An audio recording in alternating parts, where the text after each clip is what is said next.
Hello everybody, this is Chris Gonerman. I just got done watching Rob's Game Group's video, my top 10 house rules for the basic fantasy RPG, and I felt like it would be appropriate for me to post a response to those items that Rob was talking about. So, let's do just a few comments on this stuff. He makes a comment that he rolls an initiative die for each group of identical or similar monsters, a homogeneous group. I also roll one initiative die for each homogeneous group of monsters. But I do believe in simultaneous initiative. Rob indicates that he always allows the players to go first when they're simultaneous with monsters. I believe in simultaneous initiative. I get a lot of people who complain about it, who seem to think it's difficult to track, but I haven't had a problem with it. And I do like the result. I do like the fact that it's possible for two characters or a character and a monster to kill each other. I've seen that happen once or twice in almost 40 years now, so it's not a, well, it's been 14, 15 years of basic fantasy now. And I've seen that maybe once in basic fantasy, and then before that in other games where we use simultaneous initiative. Only way players go first on a tie in my game is if they have an advantage like reach, using a longer weapon than the opponent, or using a weapon that has reach versus a monster that has natural weapons. I'm not sure if moving through friendly figures qualifies as a house rule. In my mind, the house rule is a change to the rules. Basic Fantasy RPG has no rule for moving figures around at all. So it's really more of a ruling than a house rule. And I do it that way too anyway. Player characters can, or monsters can move through friendly figures who can see them coming. You're very likely to trip somebody if you walk up behind them, especially if you back into them. But if you are the guy in the front row and the character behind you is in better shape than you are, and you want to walk back behind him, that's perfectly fine. He can see you coming, or she, or it. Even if they don't have the initiative as high as you, I'll still allow you to move through the figure. I'm quite a bit harsher than Rob is regarding shooting arrows past allies to hit monsters. But I'm kind of beginning to wonder with some of my recent games if maybe I'm not harsh enough. I'm going to call it a work in progress. I really don't like the milestones thing. I don't like leveling characters at the same time. They have different experience point costs normally. There are some reasons for that. It's supposed to work that way, basically. And I feel like doing milestones and advancing all the characters together is a mistake. If I was going to do that, if I wanted to advance characters based just on the number of adventures they've been on and not on their performance of those adventures, then I'd make the XP track the fighter in the party as a good average number. Look at the number of XP the fighter needs for the next level, and each adventure gives some fraction of that to all the PCs. So like from first to second level and from second to third level, it costs the fighter 2,000 experience points to advance. So I'd probably hand out 500 or 700 XP each session, increasing the fighter or fighters by one level every 4 or 3 adventures or sessions, depending on which number I gave. The other characters would level whenever they leveled. I don't think that math is that hard, and I think unless the kids are really young, in which case I'd wonder if they'd be playing RPGs anyway. I don't know. I just think that's a better preparation for the kids to join an adult game in the future. Now, I'll make an aside here. In my regular games, I routinely give more experience points than the rules provide. I want my player characters to level faster than the rules specify, and I'll talk about that.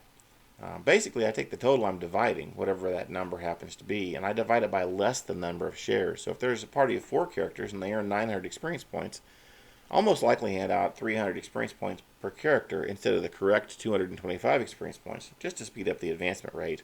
I might even give 450 each.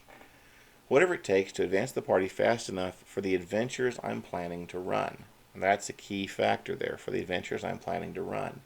If I know I want my 3rd, 4th level characters to get up to 5th level for an adventure I want to run soon, I'm going to have to hand out some XP to get them there. I'll also point out, this is a design philosophy of basic fantasy. Basic fantasy is restrictive in some areas. Restrictive, limiting, I'm not really sure what the right word is. Deliberately so that the game master can give more. If the game gives more points to the characters, if it gives them a larger experience point totals, or lowers their cost to advance, anything like that that helps the players, it's really hard for the game master to slow things down. On the other hand, when the game keeps things slow and the game master wants them to go fast, nobody's auditing the game master. He or she can give out whatever they want to. Giving more is always easier than giving less. So the game is designed to encourage that style of play. Also, it's designed to help beginning game masters who really haven't got the balance of giving versus not giving figured out yet. It gives them a more restrictive base. So if they give away quote unquote too much, they may be giving away just enough. So that's all part of the theory, the philosophy of the game. I did design the game specifically with those ideas in mind. I covered my opinion on the order of move and attack in my last Solomoriah Speaks video. I don't do it like Rob does, but I did mention there that it doesn't in any way break the game to do it differently. Rob, I'm absolutely fascinated that you're using save versus death. Despite I wrote that rule down, I didn't invent it, but I don't know a lot of game masters who do it. I'm really curious if it makes your players more defensive, if it makes them more careful. It's not uncommon in my games to see one or two characters fall in combat, probably about every other battle, and then get saved by the rest of the players, defeating the monsters and then attending to them before they manage to die. And in fact, I showed something like that in my combat demo video. But of course, that was a contrived example, but it really is what I've seen happen in games. So, regarding save or die poisons, I actually tend to use a D10 points of damage done each of 10 rounds. I also use the death at negative 10 hit points rule, so there you go. Rob, I'm also really curious about your initiative tracking using a whiteboard. I would love to see a demo of that. Show us how you do it. Show us how your player is doing it or whatever. That may explain how you're able to alter the order of moving and attacking and not lose track, because with my system, as I've indicated before, it is difficult not to lose track if you allow people to move after they've attacked. Clerics and blunt weapons. Dude, sorry, you've completely failed to offend me. Yeah, clerics using blunt weapons is an old and traditional rule. I've been known to allow player character clerics to use edged weapons in the past, usually based on their ethos, based on the pantheon or the god that they follow. It's not that big a deal.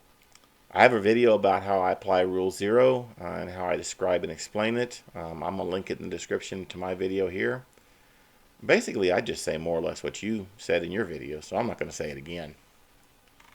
Now, to your question about what house rules other people use, here's my list.